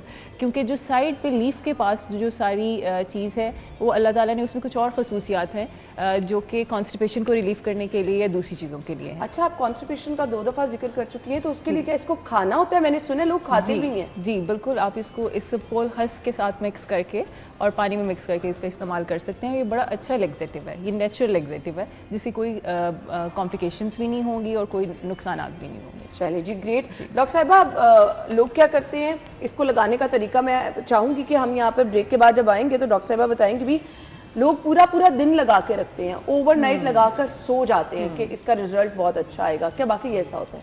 जी बिल्कुल, देखें ये बिल्कुल ऑर्गेनिक मटेरियल है, इसमें कोई प्रिजर्वेटिव्स नहीं है, केमिकल्स नहीं है, तो ये आपको नुकसान नहीं देगा। तो यस, आप ओवरनाइट लगा सकते हैं, लेकिन दिन में हम कहते हैं कि दिन में चूंकि आपका चूल्हे के साथ भी जाना हो रहा है, हीट के पास भी जा रहे हैं, सन में भी जा रहे हैं, तो दिन में ज़्यादा देर लगाने से अवॉइड करें। रात को आप ओवरनाइट रख सकते हैं आप इसको बिल्कुल। डॉक्टर साहब, लोगों ने इसका मास्क बनाया होता है, गुलाब का अर्क, एलोवेरा को ब्लेंड करके उसमें कुछ लोग कैस्टर ऑयल का इस्तेमाल कर लेते हैं कि इससे आपकी स्किन स्मूथ हो जाती है, रंग भी गोरा हो जाता है। सो इस तरह का अगर आप कुछ मटेरियल बनाना चाह रही हैं तो उसको आप कितने दिनों के लिए रख सकते हैं? क्योंकि ये नेचुरल चीज़ें, मुझे लगता है 2, 4, 5 दिन बाद अजीब सी स्मेल भी आना शुरू हो जाती है। बिल्कुल, आप इससे 1 से 2 हफ्ते से ज़्यादा नहीं रख सकते, लेकिन अगर आपका फ्रिज में पड़ा है तो समटाइम्स आपका 1 मंथ भी गुजार जाता है, लेकिन 1 मंथ से ज़्यादा कभी भी इसको नहीं रखना, क्योंकि इसमें प्रिजर्वेटिव्स नहीं हैं, इसमें बैक्टीरिया की ग्रोथ होना शुरू हो जाती है, इवन फ्रिज के अंदर भी। ठीक है, तो इसलिए इसको आपने नहीं रखना 4 हफ्ते से ज़्यादा। 4 हफ्ते से ज़्यादा नहीं रखना। डॉक्टर साहब, वो प्रैक्टिस कैसी है, लोग हाथ में लेके यूं मुँह पे लगाते रहते हैं, सो ये आप डायरेक्ट अप्लाई कर सकते हैं? डायरेक्ट अप्लाई कर सकते हैं ना, बिल्कुल, लेकिन इसी बात का ख्याल रखना है कि आपने लीफ के पास वाली जो चीज़ है या उसकी छाल जो है वो नहीं रगड़नी अपने फेस के साथ। सेंट्रल पार्ट जो है जेल का वो स्किन के लिए है, उसमें पॉलीसेकेराइड्स हैं, उसमें स्किन रिलेटेड मटेरियल्स हैं, तो जेल इस्तेमाल करनी है, लीफ इस्तेमाल नहीं करना। बालों में भी क्या इसका इस्तेमाल आप कर सकते हैं? जी, बालों में भी केराटिन है, बालों की जैसे आपकी स्किन में केराटिन होता है इसी तरह बाल भी केराटिन से बने हुए हैं, तो उसमें भी क्यूटिकल्स को हील करने में, क्योंकि इसमें एंटी इन्फ्लेमेटरी प्रॉपर्टीज़ हैं, एंटीऑक्सीडेंट है, तो बालों को हील करने में, बालों के क्यूटिकल्स को, प्रोसीजर्स के बाद जो आपके बाल डैमेज हो जाते हैं उनको हील करने में भी एलोवेरा का बहुत रोल है। बेस्ट यूज़ और बेस्ट टाइमिंग क्या है इसकी? आप इसको डायरेक्ट इस्तेमाल करें, किसी चीज़ में मिक्स करके इस्तेमाल करें, और दिन में कितनी दफ़ा, कुछ इसका हमें तरीका समझा दें। देखिए जी, चूंकि ये ऑर्गेनिक मटेरियल है तो आप जैसे हम बात कर रहे थे इसको ओवरनाइट रख सकते हैं, ज़्यादा देर के लिए रखेंगे तो ज़्यादा अच्छे असरात आएंगे। फिर इसके कॉम्बिनेशंस अगर आपके अच्छे हैं, जैसे अभी आपने कैस्टर ऑयल का जिक्र किया, कैस्टर ऑयल बालों के लिए और स्किन के लिए बहुत अच्छा है और साइंस इसको मानती है, बिल्कुल मेडिकल साइंस भी मानती है। कैस्टर ऑयल और एलोवेरा का कॉम्बिनेशन स्किन और बालों दोनों के लिए बहुत बेहतरीन है, तो आप इसकी बराबर मिकदार में जेल लेके बना के रख सकते हैं, ऐसे ही फ्रिज में 4 हफ्ते के लिए और बगैर फ्रिज के सिर्फ 1 हफ्ते के लिए। और ओवरनाइट अगर इस्तेमाल करेंगे तो बहुत अच्छा है, लेकिन अगर दिन में इस्तेमाल कर रहे हैं तो एक दफ़ा सिर्फ 2 घंटे के लिए इस्तेमाल करें, और वो भी जब आप इनडोर्स हों, बाहर आपका निकलना नहीं हो रहा, सन में नहीं जा रहे या चूल्हे के पास नहीं जा रहे, तो उस वक्त इसको अप्लाई करें 1 से 2 घंटे के लिए और फिर वॉश ऑफ कर दें। सही। अब लोग कहते हैं कि 10-15 दिन अगर आप इसको काट के रख लेंगे तो इसकी आफादियत खत्म हो जाती है, जब यूज़ करना है तभी आप इसको उसके पौधे के साथ से काट के इस्तेमाल करें, तो बाकी ऐसे ही है। क्योंकि देखें एक पौधे के साथ है ना, तो ये सकुलेंट प्लांट है। सकुलेंट का मतलब है कि ये मॉइस्चर को जर्व करके अपने अंदर रखता है, तो आप इसकी नेचुरल देखते हैं सेंटर में जो इसकी जेल, इसमें बहुत ज़्यादा वाटर बेस्ड कॉन्टेंट होता है, तो जब आप उसको निकाल के रख देते हैं तो वो डिग्रेड होना शुरू हो जाता है, उसमें डिग्रेडेशन का अमल यानी कि गलना सड़ना शुरू हो हो जाता है। तो मुझे तो लगता है कि 102 दिन में वहाँ पे बैक्टीरिया की ग्रोथ होना शुरू हो जाती है। तो आप उसको रख के इस्तेमाल नहीं कर सकते, जब भी इस्तेमाल करना है आपने फ्रेश लेना है और उसके अंदर से जेल निकाल के इस्तेमाल करें, ये सबसे बेस्ट है। किस टाइप की स्किन के लोगों को आप कहेंगी कि एलोवेरा को अवॉइड करना चाहिए? हालांकि हम देखते हैं नेचुरल चीज़ों का, जैसे कि मैंने कहा कि अगर फ़ायदा कोई नहीं होता तो ये चीज़ें नुकसान भी आपको उस तरह से नहीं पहुंचाती हैं। बिल्कुल ऐसे ही है। अच्छा देखिए, एक्नी प्रोन स्किन के लिए तो एलोवेरा बहुत अच्छा है। जिनको एक्नी होती है, स्किन पे एक्जिमा होता है, ड्राइनेस होती है, हर तरह की स्किन के लिए एलोवेरा बहुत अच्छा है। इसमें अल्लाह ताला ने बहुत अच्छी चीज़ें रखी हैं। एंटी इन्फ्लेमेटरी भी है, एक्नी को कंट्रोल करेगा, बहुत हाइड्रेटिंग भी है, इसलिए ड्राई स्किन के लिए भी बहुत अच्छा है। लेकिन सिर्फ ऐसे लोग जो इससे सेंसिटिव हैं, जैसे हमने पहले बात की, जिनको एलर्जी है इसे किसी भी कंटेंट से, वो आपने पहले ही पता कर लेना है इसको लगाने से पहले। आपके अपने कान के पिछले हिस्से में लगा के 48 घंटे पहले, अगर कोई रिएक्शन नहीं आता तो आप इजीली इसको यूज़ कर सकते हैं। डॉक्टर साहब, नॉर्मली क्या होता है, हम स्किन का कोई प्रोसीजर करा के आते हैं ना, बहुत सारे लोग स्किन पर लेजर हेयर रिमूवल कराते हैं जी। उसके साथ साथ बहुत सारे हम पॉलिशर करा के आए, फौरी कोई चीज़ अप्लाई कर ली। तो ये प्रैक्टिस कैसी होती है? हम कहते हैं सूथिंग इफेक्ट हो जाएगा, नेचुरल चीज़ लगाएंगे। हालांकि अगर आप ये देखें कि आपने कोई बोटॉक्स कराए हैं या आपने लेजर स्किन पे कराया है, तो कम से कम उस टाइम के लिए आपकी स्किन बड़ी सेंसिटिव हुई होती है, तो आके आपको ऐसी कोई चीज़ अप्लाई कर लेनी चाहिए। अच्छा है ना, अब ये बहुत सारे डिफरेंट एस्थेटिक प्रोसीजर्स की जब बात करते हैं, अब जैसे आपने बोटॉक्स किया है ना, तो बोटॉक्स को तो 4 से 6 आवर्स के लिए आपने हाथ ही नहीं लगाना, ठीक है। क्योंकि अगर आपने हाथ लगाया, थोड़ा सा भी मसाज कर लिया, तो बोटॉक्स से इधर उधर हो जाना है और कोई आंख गिर जाएगी या कोई और मसल वीक हो जाएगा। तो बोटॉक्स में तो बिल्कुल भी रिकमेंडेड नहीं है कि आप एलोवेरा लगाएंगे। लेकिन जैसे लेज़र की बात की, तो आपको बताएं, हमारे पास फार्मास्यूटिकल्स लेज़र जेल्स लेके आते हैं, ठीक है, और वो हमारे पास रखवा देते हैं कि आप लेज़र के बाद यूज़ करें, और हम यूज़ भी करते हैं। तो इट्स वेरी इफेक्टिव, क्योंकि ये एंटी इन्फ्लेमेटरी है। तो अगर लेज़र के या किसी भी एस्थेटिक प्रोसीजर के बाद कोई रेडनेस है या हीट वाला कोई काम आपने किया है, लेज़र्स आर हीट, तो उसके बाद इसकी अफादियत बढ़ जाती है। चलिए, ये तो बड़ी ज़बरदस्त चीज़ है। बिल्कुल। तो यानी आप घर जाने के बाद भी इसको 2-3 दिन अगर लगाते नहीं तो स्किन पे नुकसान है, प्रोवाइडेड आप इसे सेंसिटिव नहीं है, आपको पता होना चाहिए कि आपको इससे एलर्जी नहीं है। डॉक्टर साहब, हम किसी ब्रांड की तरफ नहीं जाएंगे, लेकिन मार्केट में एलोवेरा की तरह के बने हुए बहुत सारी चीज़ें हैं कि अच्छा, अब मेरे जैसे लोग जो कहते हैं अच्छा अब एलोवेरा तोड़ के लाऊं, फिर जेल निकालूं, फिर उसको ब्लेंड करूं, बहुत लंबा काम है। तो मैं ये कहती हूँ कि अच्छा चलो बनी बनाई चीज़ मिल जाएगी, वो ज़्यादा बेहतर है कि नेचुरल? जी है ना, इस पे काफ़ी रिसर्च हुई है और मेटा एनालिसिस हमने डिफरेंट देखे हैं, जिसमें डिफरेंट प्रोडक्ट्स में डिफरेंट परसेंटेजेस में एलोवेरा पाया जाता है, और कुछ प्रोडक्ट्स में आर्टिफिशियल एलोवेरा के पाउडर्स ऐड किए गए हैं। अच्छा। तो हमें ये याद रखना चाहिए कि जो भी आर्टिफिशियल चीज़ें होंगी वो इतनी इफेक्टिव नहीं होंगी जो कि ऑर्गेनिक आप फ्रेश प्लांट से तोड़ के निकाल के लगा रहे हो। जब आप प्रोडक्ट बनाते हो ना, तो उसमें बहुत सारे प्रिजर्वेटिव्स ऐड किए जाते हैं, तो वो डेफिनेटली कॉम्प्रोमाइज़ कर देते हैं ऑर्गेनिक क्वालिटीज़ को किसी भी प्रोडक्ट की। तो इसलिए इसकी नेचुरल क्वालिटी जो वो बेहतर है जब आप इसको फ्रेश यूज़ करें। तो जैसे ही प्रोडक्ट्स में आएगा तो डेफिनेटली वो थोड़ा सा कॉम्प्रोमाइज्ड होगा। चलिए जी, इसको अप्लाई करने का तरीकाकार क्या है? आप फेस पे, नेक पे, हाथों पे इसको कैसे अप्लाई कर सकते हैं, कितनी देर तक कर सकते हैं? कुछ लोग कहते हैं जी बहुत ज़्यादा सारा अगर हम लगा लेंगे तो अच्छा रिजल्ट मिलेगा। डॉक्टर साहब हमारे साथ मौजूद हैं, तो हम ब्रेक के बाद आते हैं, इसका अप्लाई करने का तरीकाकार आपको बताएंगे, हमारे साथ रहिए।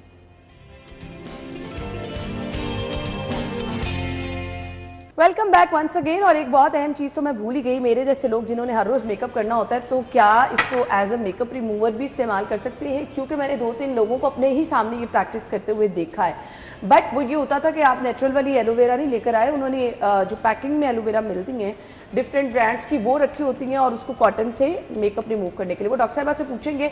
बट इतने सारे फायदे जिस चीज़ के हैं उसको अप्लाई कैसे करना है? क्योंकि बहुत सारे लोग कहते हैं कि जो आपका आई जोन होता है, नीचे वाला हिस्सा, इस पर आपको कोई चीज़ अप्लाई नहीं करनी, बड़ा सेंसिटिव होता है, इससे दूर रखना है। तो क्या आंखों में चला जाए तो इसका कोई नुकसान है? बड़ा इन चीज़ों से आपको जो है वो मोहतात रहना पड़ता है। डॉक्टर साहब, ऐसे होता है कि आपकी आंख में चला जाए तो ये नुकसान पहुंचा सकता है? ये आई वाला नीचे जो होता है सारा, ये बड़ा सेंसिटिव होता है, इस पे नहीं आपको यूज़ जी बिल्कुल, ये बहुत बिटर होता है। अगर किसी जो लोग इसको खाते हैं, कंज्यूम करते हैं, उन्हें पता है ये बहुत कड़वा है। तो इसलिए इसको आंखों से 1 सेंटीमीटर अवे आपने अप्लाई करना है। अपर आईलिड पे कभी भी अप्लाई ना करें, क्योंकि अपर आईलिड में से ट्रिकल डाउन होकर चीज़ें आपकी आंख में जा सकती हैं। लोअर आईलिड में आप कर सकते हो 1 सेंटीमीटर का गैप देके। डॉक्टर साहब डार्क सर्कल के लिए नहीं हेल्पफुल होता? बिल्कुल हेल्पफुल होगा ना, इसमें एंटीऑक्सीडेंट भी हैं, इसमें हाइड्रेटिंग चीज़ें भी हैं, एंटी पिगमेंट्री भी है, तो डेफिनेटली डार्क सर्कल्स में बहुत हेल्पफुल है। लेकिन कोशिश करें कि आप गॉज ले लें, सर्जिकल गॉज होते हैं या आपके मेकअप के गॉज होते हैं जैसे आप मेकअप रिमूव करते हैं, उससे सोक करके इसको ऐसे रख लें, जैसे आप क्यूकम्बर रखते हैं फेशियल्स के दौरान या कोई भी सोक करके गॉज रखते हैं, उस तरह से रखें, डायरेक्ट अप्लाई ना करें। डायरेक्ट अप्लाई ना करें। बहुत ज़बरदस्त चीज़ डॉक्टर साहब ने बताई है, क्योंकि बहुत सारे लोग आंखों के नीचे हल्कों से बहुत ज़्यादा परेशान होते हैं, तो उसके लिए आपको इसको डायरेक्ट अप्लाई नहीं करना। आपके पास कॉटन बॉल्स मिलते हैं, वो उस टाइप की कोई चीज़ लेकर आप इसको लगा कर सोक करके आंखों के ऊपर रख लें, आंखें उतनी देर बंद रखनी है तो फिर इसका फ़ायदा भी हो जाएगा। अच्छा जी, अब इसको अप्लाई कैसे करना है डॉक्टर साहब हमें बताएंगी, तो हम बुला लेते हैं जी, हमारे साथ कायनात है। आ जाए जी कायनात, अस्सलाम वालेकुम, क्या हाल चाल है? आ जाए जी। सो डॉक्टर साहब, अब आपने अप्लाई करके हमें दिखाना है कि हम इसको अप्लाई कैसे कर सकते हैं। सो डॉक्टर साहब, अभी ब्रश तो अवेलेबल नहीं, आप हाथ से बता दें कि किस तरह से हो सकता है। चलिए हम फिर ऐसे करते हैं कि थोड़ा सा हम गॉज ले लेते हैं या टिश्यू पेपर का इस्तेमाल कर लेते हैं, और ये देखेंगे हमने पहले से ही जेल बनाई हुई है। ठीक है, आ सकते हैं डॉक्टर साहब आप इधर, जैसी मैं उधर चली जाती हूँ। थैंक यू ना। अच्छा जी, ये देखें ये जेल हम बनाई हुई है पहले ही। अच्छा डॉक्टर साहब, आप कह रही थी कि अगर इसमें हम पानी का इस्तेमाल भी कर लें ना, अगर ज्यादा थिक है, तो आजकल वेदर भी ऐसा है जी, ब्लेंडर से आप अच्छी तरह से ब्लेंड कर देंगे तो इसकी ये सारी जो ये सॉलिड गुठलियाँ हैं इसमें वो ख़त्म हो जाती हैं। तो हमने पानी इसमें ऐड किया हुआ है, थोड़ा सा हमने इसमें पानी ऐड किया। हाँ जी, तो इसको हम लेके, और चूंकि अब हमारे पास ब्रश नहीं है, आइडली तो आपको अपने मेकअप ब्रश से लगाना चाहिए, लेकिन अब हम जैसे हम बात कर रहे थे कि गॉज सोक करके आइज क्लोज रखेंगे। कायनात के देखें ना, एक्नी है, हमें नजर आ रहा है, कुछ मार्क्स भी हैं और पिगमेंटेशन है सारी। डॉक्टर साहब भाई, एक्नी की कौन सी टाइप है? ये देखिए कि स्किन के अंदर है, बिल्कुल बाहर प्रोमिनेंट भी नहीं जी। अगर हम इसको क्लोजअप ले सकें तो हमें पता चलेगा कि ये सारी वाइट हेड्स या जिसको क्लोज कोमिडोन्स कहते हैं, कोमिडोनल एक्नी है ये, कोमिडोनल एक्नी। और देखें ये माथे के साथ है, तो इसका मतलब स्कैल्प से इनके ऑयल आ रहा है, जिसकी वजह से ये सारी एक्नी बन रही है। बाकी अगर आप चेहरा देखें तो वो क्लियर है बिल्कुल, यहाँ पे भी कोई कोमिडोन्स नहीं है, चीक्स के ऊपर, चिन के ऊपर, नोज फ्री है। तो इसका मतलब है कि इनके स्कैल्प बहुत ऑयली है, तो इनको ऐसे एंटीसिबोरिक शैम्पूज एंड लोशंस यूज़ करने चाहिए जिससे स्कैल्प का ऑयल ख़त्म हो और फोरहेड एक्नी ना हो। तो ये स्पेसिफिक एक्नी है जो कि स्कैल्प ऑयल की वजह से आ रही है। तो इसमें भी एलोवेरा जो है वो हेल्पफुल हो सकता है बिल्कुल, क्योंकि ये एंटी इन्फ्लेमेटरी है। तो आइज क्लोज रखेंगे कायनात, हम इसको अप्लाई करना शुरू करेंगे फ्रॉम द फोरहेड। ये देखें जस्ट लाइक दिस। हम जैसे अभी आप ना बात कर रहे थे कि बहुत ज़्यादा लोग लगा लेते हैं, तो बहुत ज़्यादा लगाने का कोई फ़ायदा नहीं है। ये जो आपकी एक हल्की सी लेयर है इसी ने एब्जॉर्ब हो जाना है, और ज़्यादा लगाने से आप स्किन को ओक्लूड भी कर सकते हैं, अपने पोर्स ब्लॉक कर सकते हैं। और बहुत ज़्यादा 2 दफ़ा लगाने का भी कोई फ़ायदा नहीं है, एक दफ़ा होती है ना तो लोग फौरन दोबारा से अप्लाई करने लग जाते हैं। नहीं, इतनी दफ़ा देखें एक ही प्रोडक्ट को बार बार इस्तेमाल करने का कोई फ़ायदा नहीं है, उससे इरिटेट हो सकती है आपकी स्किन, क्योंकि इसमें भी कुछ ना कुछ इंग्रेडिएंट्स ऐसे हैं जो एक्टिव हैं। आपको पता है आजकल एक्टिव्स का बड़ा ज़माना है, रेटिनॉल एक्टिव है और बहुत सारे एक्टिव्स हैं, तो ये भी एक एक्टिव मटेरियल है। इसमें कुछ केमिकल्स हैं जो अल्लाह ताला ने नेचुरली रखे हैं। मैं आपको देख रही हूँ, आपका हैंड बड़ा ऐसे पोलाइटली, आप लोग तो यूं और फिर उसके बाद इसको मिरर में खड़े होकर प्रॉपर मसाज करते हैं। नहीं, बिल्कुल नहीं, ऐसा कुछ नहीं करना जिससे आपका स्किन बैरियर ब्रीच हो जाए और स्किन में इन्फेक्शन के चांसेस हों। बस हल्का सा टैप कर दें, और अल्लाह ताला ने हमारी स्किन में ऐसे खुद ही बनाया हुआ है कि एब्जॉर्प्शन के मैकेनिज्म्स खुद ही से एक्टिवेट हो जाते हैं। डॉक्टर साहब, समटाइम ये होता है, आजकल हमने मॉइस्चराइजर स्किन पे लगाए होते हैं, डिफरेंट लोशन लगाए होते हैं, क्या स्किन को बिल्कुल वॉश करके आपको अप्लाई करना है? जी बिल्कुल बिल्कुल। अगर आप चाहते हैं कि इसका एग्जैक्ट इफेक्ट आए जो आपको चाहिए, तो आपको बेयर स्किन पे ही यूज करना है। अगर उसके ऊपर आपने कोई भी लेयर लगाई हुई है मॉइस्चराइजर की या एनीथिंग, तो ये एब्जॉर्ब नहीं होगी, इसके कोई अफादियत इसकी ज़ाया हो जाएगी बिल्कुल। तो इसलिए आपने बेयर स्किन के ऊपर वॉश करके, तो ये जैसे आप कह रहे थे डार्क सर्कल्स के लिए, तो इतना सा बिल्कुल बिल्कुल आई के पास नहीं जाएंगे, लेकिन अंडर आई को सारा कवर करेंगे लाइक दिस। ये देखें डॉक्टर साहब, लेमन लोग बीच में डाल लेते हैं। नो, बिल्कुल नहीं, बिल्कुल नहीं, बिल्कुल नहीं। लेमन बहुत एसिडिक मटेरियल है और हम बिल्कुल भी उसको रेकमेंड नहीं करते कि आप डायरेक्ट लेमन का इस्तेमाल करें फेस के ऊपर। हमारे पास विटामिन सी के बहुत अच्छे सीरम्स अवेलेबल हैं मार्केट में, आप विटामिन सी सीरम्स यूज़ करें बजाय कि लेमन या विनेगर को डायरेक्ट फेस के ऊपर लगाएं। विटामिन सी के लिए नॉट रिकमेंडेड, डर्मेटोलॉजिस्ट इसको कभी भी रिकमेंड नहीं करते। और ये अब आपको कितनी देर तक अप्लाई रखना है? ये देखिए अभी ड्राई हो जाएगा, इनको खुद ही पता चलेगा कि 10-15 मिनट। बिल्कुल रिमूव भी ना करें तो कोई कोई इशू नहीं है? नहीं, रिमूव करें 15-20 मिनट्स के बाद जब ये ड्राई हो जाए तो प्लेन वाटर से अपना फेस एक दफ़ा वॉश कर लें। और अगर आपको थोड़ी सी ड्राइनेस लगे तो आप अपना मॉइस्चराइज़र, कोई भी अच्छे से मॉइस्चराइज़र रखें, पेट्रोलियम जेली हो वो अप्लाई कर लें, तो दैट्स इनफ। और वंस अ डे काफ़ी है। अगर रात को अप्लाई करें तो फिर बेशक अप्लाई करके सो जाएं। ठीक है, ओवरनाइट आप इसको लगा सकते हैं, इसका सकते नुकसान कोई नहीं है। और दिन में अगर 2-3 दफ़ा आप लगा रहे हैं? नहीं, आई थिंक नहीं, 2-3 दफ़ा लगाने का कोई ख़ास फ़ायदा नहीं है। अच्छा, मेकअप से पहले आप इसको स्किन पे अप्लाई कर सकते हैं। लोग कहते हैं एक लेयर सी स्किन पे आ जाती है तो मेकअप आपकी स्किन को ख़राब नहीं करता। ये एक अच्छी बात है, अच्छी टिप आपने ही मुझे बताई है, क्योंकि मैं तो मेकअप से पहले इस्तेमाल नहीं करती, लेकिन इसकी क्वालिटीज़ को देखते हुए बिल्कुल इस्तेमाल किया जा सकता है, क्योंकि इसमें हाइड्रेटिंग एजेंट्स हैं, इसमें एंटीऑक्सीडेंट्स हैं, तो ये आपके बड़ा अच्छा प्राइमर बन सकता है, बिल्कुल प्राइमर की तरह काम करेगा, क्योंकि आपके पोर्स भी बंद हो जाएंगे इससे बिल्कुल। ठीक है, सन ब्लॉक की जगह भी लोग इसको इस्तेमाल करते हैं। डॉक्टर साहिबा, मुझे वो बता दें कि ये वाकई वो वाला काम करता है? बिल्कुल नहीं, बिल्कुल नहीं। यहाँ पे मैं इख्तलाफ करूँगी लोगों से थोड़ा सा, क्योंकि इसमें सन प्रोटेक्शन के लिए कोई भी ऐसा मटीरियल अल्लाह ताला ने नहीं रखा कि हम कहें कि ये लगा के आप सन में जा सकते हैं, बिल्कुल भी नहीं। इसमें पॉलीसेकेराइड्स हैं, हाइड्रेटिंग एजेंट्स हैं, एंटीऑक्सीडेंट्स हैं। हाँ, इसको सन ब्लॉक से पहले ज़रूर इस्तेमाल किया जा सकता है, लेकिन ये सोलली सन ब्लॉक का कभी भी काम नहीं करेगा। ठीक हो गया। सो ये अब अभी कायनात की स्किन आप देख सकते हैं। कायनात, आप नेक की ना पेन होने लग जाए, ये देखें बिल्कुल ये ड्राई भी होना शुरू हो गया है। लेकिन डॉक्टर साहिबा, अब ये जो पिंपल्स हैं ये इससे कंफर्म है कि 3-4 दिन अगर ये लगाएगी तो इसका कायनात, क्योंकि आपने ये प्रैक्टिस करनी है आपकी स्किन पर बहुत ज्यादा, तो ये कम होना शुरू हो जाएंगे? जी, 3-4 दिन कहना मुश्किल है, क्योंकि ये एक ऑर्गेनिक मटेरियल है, तो कम से कम 1 महीना लगाएंगे तो फिर रिजल्ट्स नजर आना शुरू होंगे, क्योंकि 3-4 दिन में तो हमारी मेडिसिन जो बहुत कॉन्सेंट्रेटेड मेडिसिन होती हैं उनके रिजल्ट्स आते हैं 3-4 दिन। डॉक्टर साहब, आपने ये आइज के ऊपर नहीं लगाया, लेट्स सपोज अगर हम कहते हैं ये रंग गोरा भी करेगा इससे आपकी स्किन, तो फिर ये आइज के ऊपर वाला पार्ट डिफरेंट नहीं रहेगा? तो उसमें जैसे हमने कहा कि आपने गॉज को वेट करके तो उससे लगाने, अभी मैं नहीं लगा सकती क्योंकि इनकी आंख में जा सकता है। हाँ, तो आप गॉज लें, उसको वेट करें और फिर ऐसे रख लें 15-20 मिनट के लिए। चलें जी, कायनात की स्किन पे ये लगा है। कायनात, आप अभी बैठे हैं और थोड़ा सा आ जाए डॉक्टर साहिबा आप। सो मुझे अब ये बता दीजिएगा डॉक्टर साहिबा, ये तो अब हमने देख लिया कि ये इतने सारे फ़ायदे एलोवेरा में हैं और आप इसको यूज़ कर सकते हैं। अब मुझे ये बता दें कि हम डिफरेंट प्रोडक्ट्स में अगर इसका इस्तेमाल कर रहे हैं मेकअप से पहले भी, लेकिन हम क्या करते हैं 2-3 क्रीम्स में जो घर है हम मॉइस्चराइजर यूज़ करें उसमें एलोवेरा डाल के स्किन पे लगा लिया कि इसका ज़्यादा फ़ायदा होगा। नहीं। तो ये प्रैक्टिस कैसी है? ये प्रैक्टिस बिल्कुल ठीक नहीं है ना, क्योंकि डिफरेंट पीएच की डिफरेंट प्रोडक्ट्स होती हैं, हर एक की पीएच डिफरेंट है, हर एक के कॉन्स्टिट्यूएंट्स डिफरेंट है। आपको नहीं पता एलोवेरा का कौन सा इंग्रेडिएंट किसी के साथ केमिकल रिएक्शन करे और वो कुछ और बन जाए। बहुत ज़बरदस्त। तो ये बिल्कुल भी कंबाइन नहीं करना। आप अलहदा से एक लेयर लगा सकते हो, जैसे हमने बात की कि सनब्लॉक से पहले एक लेयर आप लगा सकते हो, लेकिन you can not mix it with anything. ठीक है, ठीक है, ये हाथों पे, नेक पे आप इजीली इस्तेमाल कर सकते हैं। ठीक है, स्किन ड्राई भी है, फटी हुई भी है, तो फिर भी आप कर सकते हैं। अच्छा, नहीं देखें, अगर जख्म है ना, जैसे बिल्कुल नीचे स्किन नजर आ रही है या ब्लड निकल रहा है, कुछ ऐसे एक्जिमास होते हैं जिसमें स्किन में क्रैक्स आ जाते हैं, उसमें रिकमेंडेड उस तरह से हम नहीं कहते कि हमें नहीं पता कि बाद में आपको कोई एलर्जी हो जाए इससे, तो बेटर है कि उसमें पहले एंटीबायोटिक्स, टॉपिकल एंटीबायोटिक्स लगाएं। जब आपका वो थोड़ा सा हील होना शुरू हो जाए नीचे से, ऊपर स्किन के ऊपर आप लगा सकते हैं। चलिए डॉक्टर साहबा, थैंक यू सो मच। खासा डिटेल में हमने डिस्कस कर लिया इसके क्या क्या फ़ायदे हैं और इसको आप इसका आप बेहतर यूज़ किस तरह से कर सकते हैं। आप लोगों को लगता है ना, अच्छा इससे ये फ़ायदा होगा तो सारा दिन अप्लाई कर सके, बिल्कुल नहीं। डॉक्टर साहब ने अप्लाई करके प्रॉपर तरीक़ेकार भी आपको समझा दिया और बता भी दिया है कि किस किस तरह आप ये इस्तेमाल कर सकते हैं। अपना फीडबैक ज़रूर हमें दीजिएगा। Thank you so much doctor साहबा, बहुत बहुत शुक्रिया आपके वक्त के लिए। ब्रेक के बाद आपको ज्वाइन करेंगे, स्टे विद अस।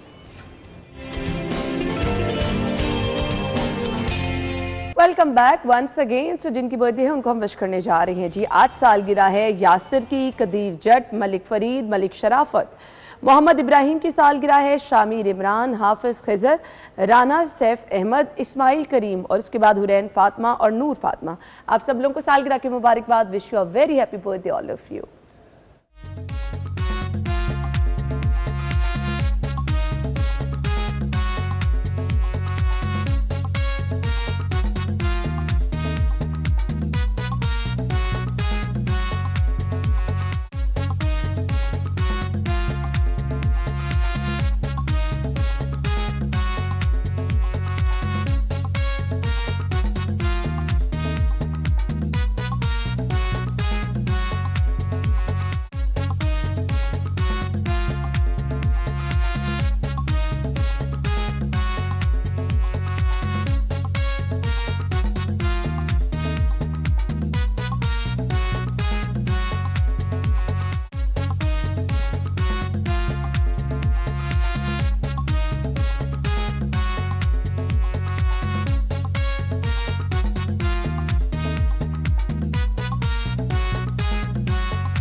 सो ऐसी ही प्यारी प्यारी पिक्चर्स आप भी अपनी हमें भेज सकते हैं, प्रोग्राम का हिस्सा बन सकते हैं। अगर आपकी कल सालगिरह है, हमें पिक्चर्स भिजवाएं, प्रोग्राम में शामिल हो जाएं, हम आपकी सालगिरह को भी ऐसे ही स्पेशल बनाएंगे। स्क्रीन पर नंबर है जी, इस नंबर पर अपनी पिक्चर और अपना नाम लाजमी भी भिजवाना है जी, और प्रोग्राम में आप भी शामिल हो सकते हैं और आपको भी हम सब लोग मिलकर विश करेंगे, आपकी बर्थडे को स्पेशल बनाएंगे। आगे बढ़ेंगे, सेगमेंट्स का सिलसिला आगे बढ़ाएंगे और आपको बताएंगे आज के भाव क्या हैं।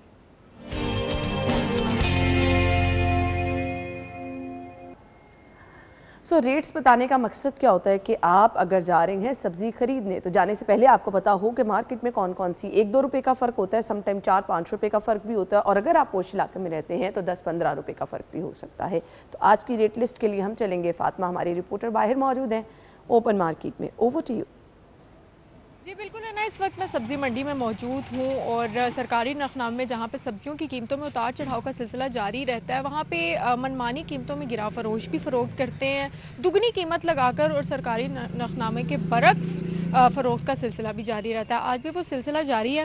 रेट लिस्ट क्या है और कितने में फ़रोख्त हो रहा है, ये अगर आपसे शेयर करें और देखने वाले सार्फिन से शेयर करें तो आलू दर्जा अव्वल इस वक्त 62 रुपये मुकर्रर किया गया, लेकिन बाज़ार में 120 रुपये में फ़रोख्त किया जा रहा है। प्याज दर्जा अव्वल 110 की बजाय 170 में फ़रोख्त किया जा रहा है। टमाटर 120 रुपये फ़ी किलो मुकर्रर किया गया सरकारी नखनामे में, लेकिन 200 रुपये में फ़रोख्त किया जा रहा है। अदरक की सरकारी कीमत 290 थी, लेकिन 440 में फ़रोख्त हो रहा है। लहसुन सरकारी नख में 590 रुपये मुकर्रर किया गया, लेकिन 700 में फ़रोख्त हो रहा है।